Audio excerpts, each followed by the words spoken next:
Di dalam doa Tuhan Yesus katakan, "Lead us not into temptation, but deliver us from evil." Jangan membawa ke dalam pencobaan, dan kalaupun digoda oleh setan, luputkan saya dari penggodaan itu. Pertanyaannya, bagaimana caranya untuk saya di-deliver from all evil atau penggodaan-penggodaan setan? Untuk cari tahu, kita lihat siasatnya waktu setan menggoda Hawa di Taman Eden, dan siasat yang sama yang digunakan waktu dia menggoda Tuhan Yesus di padang belantara. Di Taman Eden dia bilang, "Hath God said?" Yang dianjurkan kepada Hawa ialah, apakah itu yang Tuhan bilang? Dan kalaupun itu yang Tuhan bilang, apakah itu yang dia maksudkan? Kita tahu Tuhan bilang, kalau kamu makan buah yang dilarang untuk dimakan, kamu pasti akan mati. Lalu setan bilang, apakah itu yang dia maksudkan? Karena di ayat 4 dikatakan, kamu gak akan mati walaupun kamu makan buah yang dilarang untuk dimakan. Artinya siasat setan untuk menanam bibit keraguan dalam pikiran Hawa bahwa yang dibilang Tuhan bukan itu yang Tuhan maksudkan. Lalu setan menganjurkan bahwa gak apa-apa sebenarnya untuk kamu makan, karena kalau kamu makan, kamu akan menjadi seperti gods. Jadi setan mau menganjurkan kepada Hawa bahwa yang kamu dengar itu bukan apa yang Bapa maksudkan. Karena yang Bapa maksudkan, walaupun dia nggak bilang itu, bahwa kamu nanti akan menjadi seperti God, tapi kamu nggak akan mati. Artinya kamu nggak bisa mengambil firman Tuhan sebagaimana yang kamu dengar atau sebagaimana yang kamu baca. Yang kamu baca bukan itu maksudnya. Ada pengertian yang terselubung dalam perkataan Tuhan Yesus yang hanya nampaknya setan yang mengerti. Dan siasat ini dia gunakan juga waktu dia menggoda Tuhan Yesus di padang belantara pencobaan. Setan mendengar apa yang Bapa ucapkan di sungai Yordan. Bapa mengatakan, inilah anakku yang kukasihi. Sebagaimana dia anjurkan kepada Hawa, apa yang keluar dari mulut Tuhan bukan itu maksudnya. Sekarang dia menganjurkan hal yang sama kepada Tuhan Yesus, bahwa walaupun Tuhan Yesus mendengar, inilah anakku yang kukasihi, bukan itu artinya. Karena Bapa tidak maksudkan apa yang diucapkan, sehingga yang diucapkan bukan itu artinya. Persis bagaimana dia menggoda Hawa di Taman Eden, dia pun menggunakan siasat yang sama waktu dia menggoda Tuhan Yesus. Jadi inilah anakku yang kukasihi, artinya bukan itu. Artinya kamu bukan anaknya. Sehingga kalau Tuhan Yesus mau membuktikan bahwa dia adalah anaknya God, setan menganjurkan bahwa Tuhan Yesus tidak bisa menggunakan perkataan-perkataan Bapa di sungai Yordan, karena bukan itu yang Bapa maksudkan. Setan menganjurkan bahwa untuk Tuhan Yesus membuktikan bahwa dia adalah anaknya God, dia harus melakukan apa yang setan anjurkan, yaitu menggunakan kuasa ilahinya dan merubah batu menjadi roti. Dan itulah buktinya kalau dia memang anaknya God.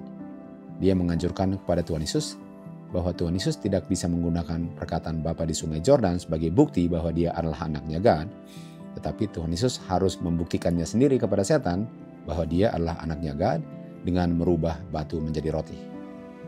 Dan kita tahu apa jawaban Tuhan Yesus kepada setan. Kita tahu apa jawaban Tuhan Yesus terhadap penggodaan setan. Manusia hidupnya bukan hanya dengan makan roti.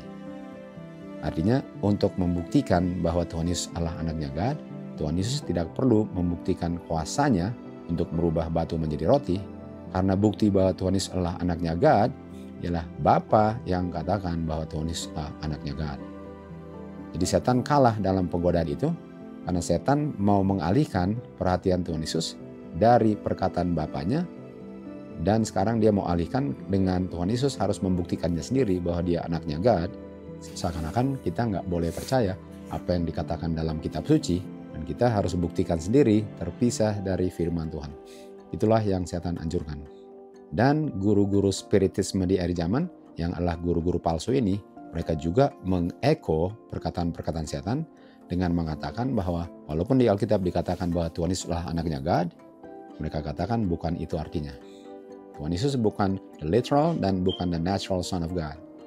Dan untuk menggunakan kata anak, walaupun dibilang anak sekalipun di Alkitab, arti daripada anak harus diarti secara kiasan, karena Tuhan Yesus bukan anaknya God.